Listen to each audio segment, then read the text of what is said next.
Sabihin lang natin yung mga benefits ng plan mo. So, ang bilis ng panahon, magpa 5 years na siya sa October.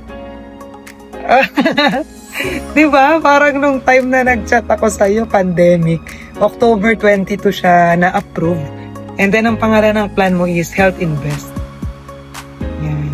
And then, the moment na na-approve yung plan mo, covered ka na ng 500,000 na life insurance.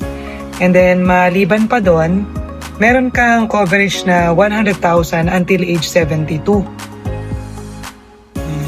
Itong 100,000, covered nito yung mga major accidents na ayaw nating mangyari, katulad ng accidental death. Pag accidental death, 500,000 na life insurance, plus 100,000 na accident yung matatanggap ng family members. Yung dismemberment naman, pag naputulan ng body parts na dahil sa accident, makakapag-file tayo ng percentage dito sa 100K. Depende kung isang kamay lang, isang paa o kaya daliri, may percentage siya. Ganyan.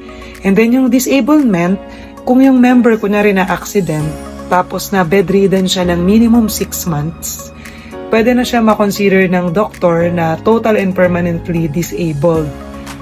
Masasabing TPD yung person kapag 3 out of 6 activities ng daily living, hindi niya na magawa. So ano ba yung mga basic activities natin? Ito yung eating, taking a bath, dressing up, toileting, transfer from one place to another, tsaka mobility. Kumbaga, kailangan pang tulungan tayo ng iba para magawa yun. So, pag tatlo doon hindi na magawa, pwede na i-declare ni doctor ng TPD. Siyempre, kailangan natin ng clinical abstract or MedCert para ma-file kay AIA na TPD na yung member, tapos magpa-file